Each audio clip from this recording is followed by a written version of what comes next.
Bapak Ibu, sebelum melanjutkan videonya, mohon subscribe-nya. Terima kasih. Di video kali ini kita membahas tentang bagaimana untuk tetap mempertahankan kesembuhan gitu. Nah, karena ada juga yang curhat ya kan, sudah selesai prosedur dokter, sudah selesai kemo, operasi segala macam, akan tetapi setahun kemudian ketika dia evaluasi, nah seperti itu, tiba-tiba ada bercak di paru-paru, ada benjolan di kepala gitu, ada juga kayak penyempitan di jantung. Nah seperti itu, memang ada hal-hal yang mungkin yang terjadi seperti itu gitu. Seperti teman saya memang ada penyempitan jantung efek kemoterapi gitu, ada yang benjol di kepalanya gitu. Jadi ada komen lagi di video-video saya, sudah bersih, setelah cek gitu kan ada bercak di paru-paru. Nah seperti itu. Jadi menurut saya gitu, karena hasil PET scan saya kemarin sih, memang sih belum saya baca hasil ya, tapi saya perhatikan kalimat itu sama kalimatnya, sehingga saya tadinya mau langsung baca hasil ke dokter. Saya pikir ada jadwal nanti saya mau ambil obat terapi estrogennya, obat hormonal. Nah saya pikir nanti sekalian aja deh langsung gitu baca hasil ke dokter gitu. Nah itu sebabnya saya tidak langsung buat video baca hasil gitu, dokter baca hasil. Nah seperti itu, karena memang saya perhatikan kalimatnya sama gitu.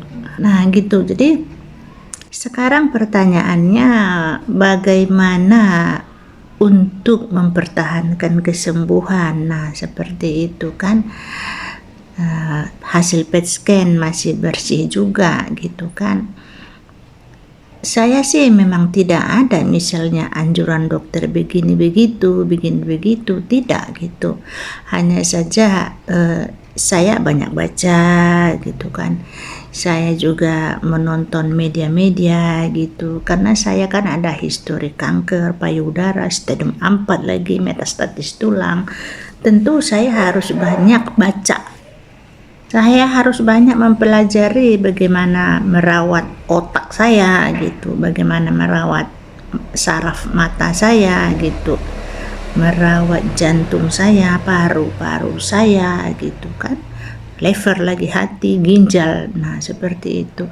Sama dengan ketika di masa-masa perjuangan kemarin itu, sama aja gitu. Jadi saya ambil kesimpulan sendiri sih sebenarnya gitu, khusus untuk paru-paru.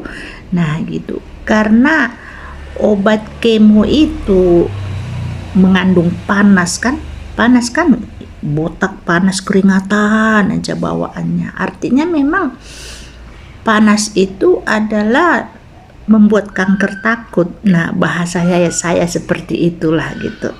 Jadi sepertinya menurut saya sel kanker itu takut sama panas gitu. Jadi itu sebabnya gitu.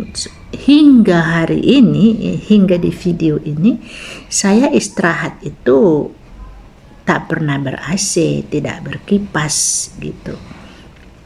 Saya harus berusaha terus supaya keadaan body saya ini, badan saya ini supaya tetap hangat gitu.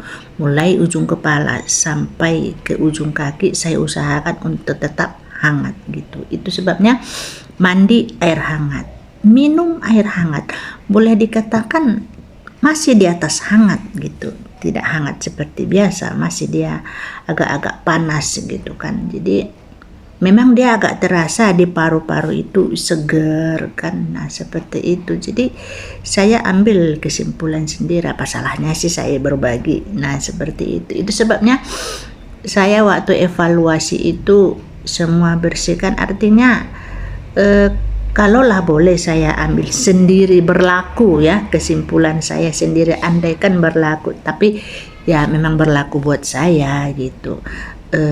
Pola saya, artinya pola saya selama ini memang sudah pas gitu, sudah cocok gitu, agar saya tidak merubah lagi pola makan saya, pola tidur saya. Nah kan seperti itu pola pikir saya gitu. Kalau pola pikir memang ya, kalau ada orang bertanya, hei kamu jangan banyak mikir, loh kita waras toh. Bagaimana bisa kita tidak berpikir gitu. Kita waras gitu, tapi hanya saja kita bikinlah polanya gitu ya kan. Jadi polanya jangan sampai terlalu menyimpang gitu, kayak pola baju terlalu menyimpang jelek ya kan. Kalau ditanya pola makan, kalau ditanya makan apa gitu, sehari-hari saya hanya makan nasi, sayur pakai sambal gitu. Nasi, sayur pakai sambal gitu. Telur. Saya tidak makan ikan, tidak makan kaki 2, kaki 4. Lalu proteinnya dari mana? Nah, telur ada, tahu ada gitu. Tempe saya tak makan, tahu saya makan gitu, sebab tempe itu kan ada raginya gitu. Nah tapi ingat ya Bapak Ibu, ini kesimpulan saya sendiri gitu, kesimpulan saya sendiri, karena memang dari segi, kalau kita tanya dokter itu, dok pantangan apa? Makan seperti biasa, normal aja, yang tidak normal itu berlebihan. Nah jadi memang dokter jawab seperti itu, memang betul kan, nggak berlebihan gitu. Tapi saya memang ambil kesimpulan sendiri seperti itu. Sampai di sini dulu video saya kali ini. Mohon subscribe-nya Bapak Ibu. Sampai jumpa di video berikutnya. Ingat, tetap berpengharapan kepada Yang Maha Kuasa. Tuhan pasti selalu menolong.